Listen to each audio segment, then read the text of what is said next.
I'm in my kitchen at home because I forgot to film an intro the other day to this soap. So today we're making Shadow Show, and I've been making this one for maybe over a decade, I think. It's one that is based on the film Something Wicked This Way Comes. I did like a series of different soaps. So Shadow Show is a sort of peppery, rich, dark, it's got Japanese plum, it's got patchouli. It's a real lovely scent that lingers on the skin. It's like quite a strong scent. So if you like really rich sort of perfumes, then you'll like this one. So Shadow Show, I'm going to use some purples today, and I'm going to do like a drop swirl.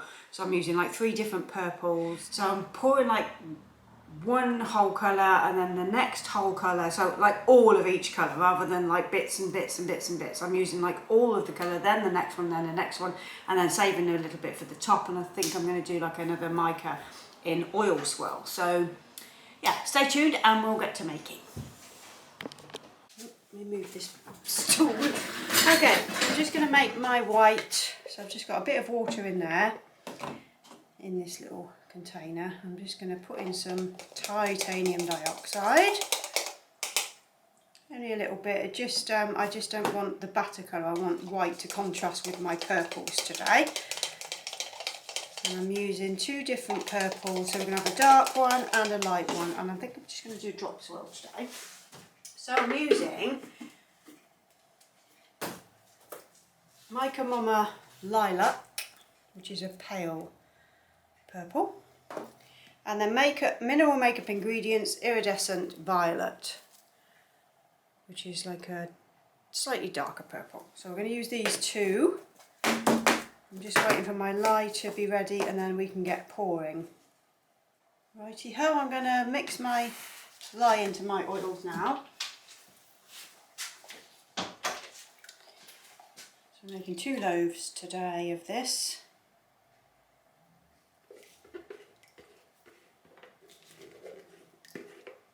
I've not made this in soap for about 3 years, 2 or 3 years. So it's been a while. It's actually a customer favourite, so I don't know why I keep not making it. But anywho, we're making it again now. So make up for lost time. Okay, I'm going to stick blend.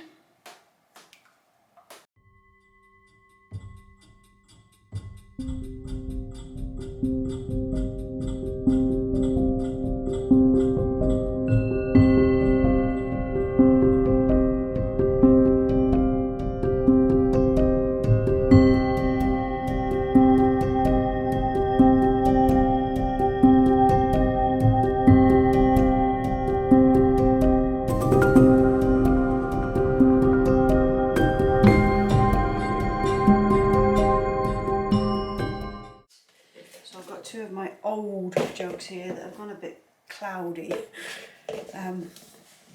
They're getting old. I've got a lot of like old equipment that I'm using still. It doesn't need to be replaced because there's nothing wrong with it, but you know, things just get a little bit old and tired, and that's what's happened with these jugs. And sometimes with them going through the dishwasher, they don't always end up cleaning that cloudiness off them because it needs the finish, you know, that you use for glassware, so you get that shiny finish. It's sometimes when I've cleaned these, I haven't had enough of that in there, so they come out a bit cloudy.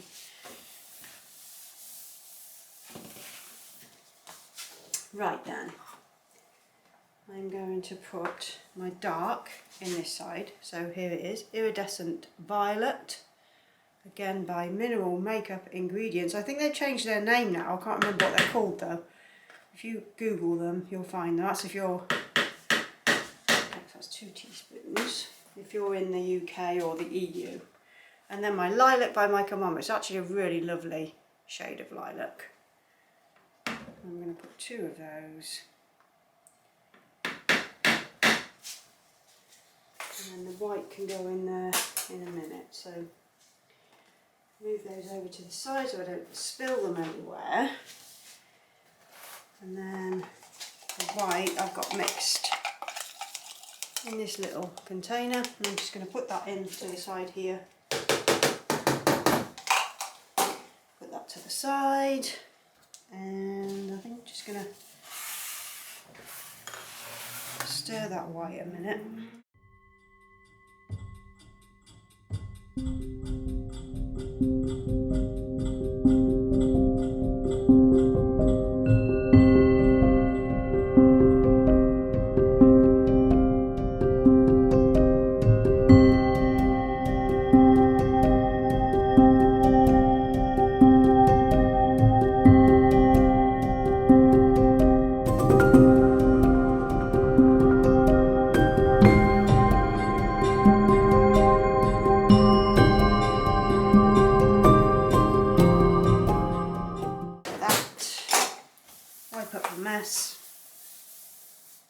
And then fragrance, there it is.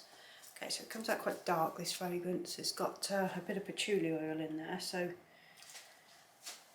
just going to share that as equally as I can between all 3.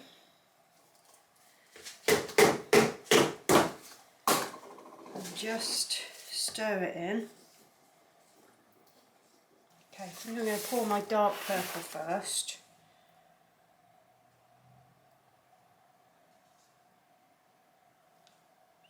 Equal amount is what I want there.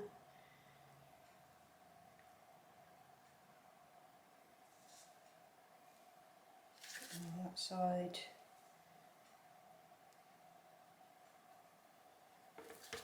Then I'm going to pour in some white.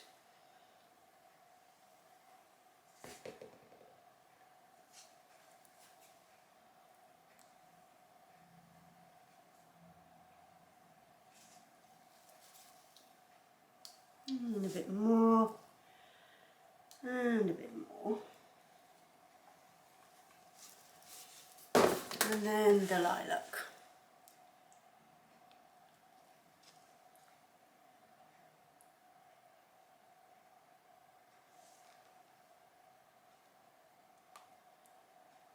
So we should get all kinds of shades going on in there, with a bit of luck.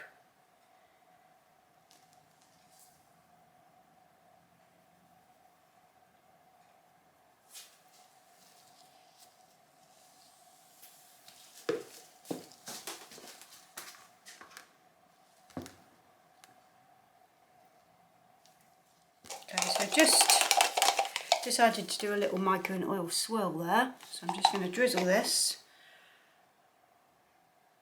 over the top.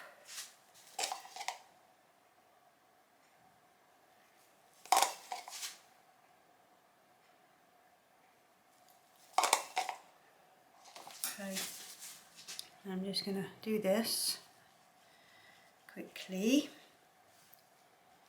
Do this.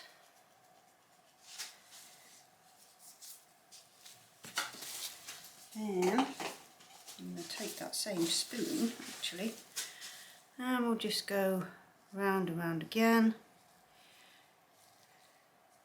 just to get some texture. It's thickening up quite quick, but that's okay. it'll still look nice.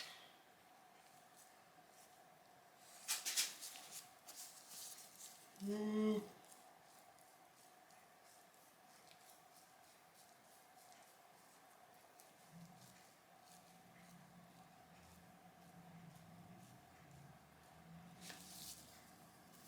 Okay, I think that'll do. Bring a bit in there from the edges.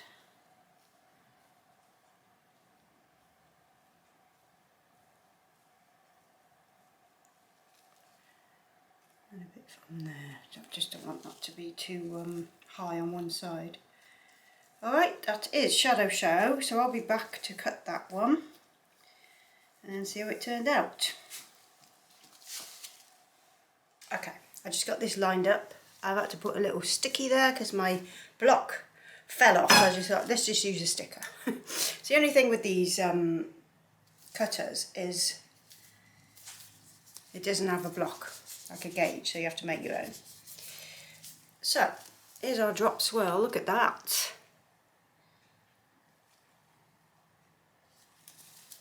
It should be quite interesting inside. I think the thing I normally do when I pour is I pour a bit of a colour, then another bit of a colour, then another bit of a colour, and that's when you get wishy-washy. So if you pour one whole colour in to start with, you remember the first colour I poured was the dark, and then I poured some of the white, and then I poured the lilac. So pouring it sort of the whole lot has definitely made a difference to the swirl. It definitely makes a better swirl in my opinion. That's something I've just sussed. I kept thinking, why aren't my swirls, sometimes they're a bit, if I'm doing a drop swirl, they can be a bit hit and miss. But doing it that way, actually pouring all of one colour, then all of the next colour, and all of the next colour, and then saving bits for the top just to do the swirl on the top, has worked a treat. So there's no need for a chopstick to go, you know, if I put a chopstick through that, it would have been like way too fussy, and I wanted to have sort of these definite colours. So there's a little hint. If you want to get swirls like this, pour each colour all in one go, and then reserve a bit for the top. And it works great. This looks absolutely lovely. And the top's really nice as well. I actually really like that textured top. It's a bit different for me. It's not something that I'll always do. I just like to change it up a bit because you get a bit bored, you know. When you're doing something over and over again, it can be a bit laborious. So changing even the slightest little thing sometimes in the way that you do things can just add a little bit of, I don't know the word I'm looking for. Sorry, my brain's gone a bit today. We had a bit of a nightmare with Prudence last night, the little whippet. She'd managed to get diesel all over her feet. And we'd been out for a walk in the evening, just an early evening walk, and I was picking some blackberries. And there's a road that we walk down that's a part of the waterworks road in the town. And we always have a walk along there. So it's so lovely. There's like a canopy of trees and it's really pretty. But last night I said to Matt, I can smell diesel. Really strong. And then a van went past us and we think it might have been the van, it might have been leaking diesel, but it was all over the road. And it's like a road that you can walk down, it's almost like a great big wide path. And not many vehicles go down there because it's just owned by the Waterworks company. So when we got back, I didn't think to clean the dog's feet. So Prudence had sort of been, she'd been fine, she'd been frolicking around in the garden. She came in, Matt and I had eaten our dinner and went and had a bath each. And then she was sort of lying in her bed and she, when we went to go to bed, she was absolutely zonked. And we didn't really know what was happening. She couldn't walk. So it's like 11:30 at night and you're thinking, oh Christ. And our nearest vet is now in the next city, so it's quite a way to go if you need an emergency vet. So I was like, she looks like, well, she looks stoned for want of a better word. She just looked like something, she'd either eaten something or, I don't know, inhaled something, obviously is what had happened. So in her bed, where her paws were, she'd got diesel fumes going into her, like, oh my God. It put me in such a panic. But she was okay, so I checked her temperature, I checked her gums, there was no like sick, she wasn't vomiting or like anything like that. She was just completely wiped out, like zonked, and she looked like she was stoned. It was the weirdest thing. So we went to bed and we just kept a check on her, and she just was like vacant. She wasn't going to sleep, her eyes were just open and not blinking, like not very often anyway. But she was very dopey, so I thought, let's just let her sleep. She's not sort of convulsing or anything like that. There was nothing like too crazy. And sometimes you just know with your dog if it's something that you need to get to the vet immediately for. But anyway, she slept hot. She slept for a couple of hours. I went up into the spare bedroom so that she could lie on the bed with Matt. And he said about 2 o'clock in the morning she got up and went into her own bed. He said she was a bit wobbly, but she was okay. So we just sort of left her to sleep, and then she's got up this morning. She's fine. She's had her breakfast and she's had a cup of tea, and she's all right now. She's fine. But I think that's definitely what it was. I just remembered, I was like, diesel. She's inhaled diesel fumes, which can be really bad. It can actually be fatal if they were to swallow. I'd looked it up, obviously, on Google. I was looking it up thinking, what's, you know, do I need to get her to the vet, or is she going to be okay? And it just said if she had swallowed something like 35 millilitres is when you need to worry. But she hadn't swallowed any. She'd literally inhaled it in her bed because it was all over her feet. Just didn't think to clean her paws off when we got home. It's just like bad parenting. You know. So, be aware. There's diesel on the road, or lots of it. There was lots of it. I mean, it was a bit, you know, a bit freaky. Then remember to wipe your dog's paws. So she's had all her paws washed this morning in some Dr. Bronner's lavender soap. So she's fine. She's absolutely fine. But it did absolutely knock her for 6. It was the weirdest thing. But there you go. I figured it out. I was lying in bed, and you know, your mind just goes, I was thinking, we'll retrace our steps. Where did we go? What did we do? She didn't eat anything weird because we were just picking blackberries, and she does like to eat blackberries. She only had about 3 or 4 blackberries, and they're allowed to eat blackberries, so it wasn't those. So yeah, it was just a bit scary. Anyway, that is Shadow Show, and the dog is fine. No panic. So there you go. That's what it looks like on the top. It's very pretty. And inside again. Very pleased with this swirl. I like that. Okay, I will be back for the next one. Not sure which one I'm going to make next, but there's a few I've got to go. Alright, I shall see you soon. Ta-ta.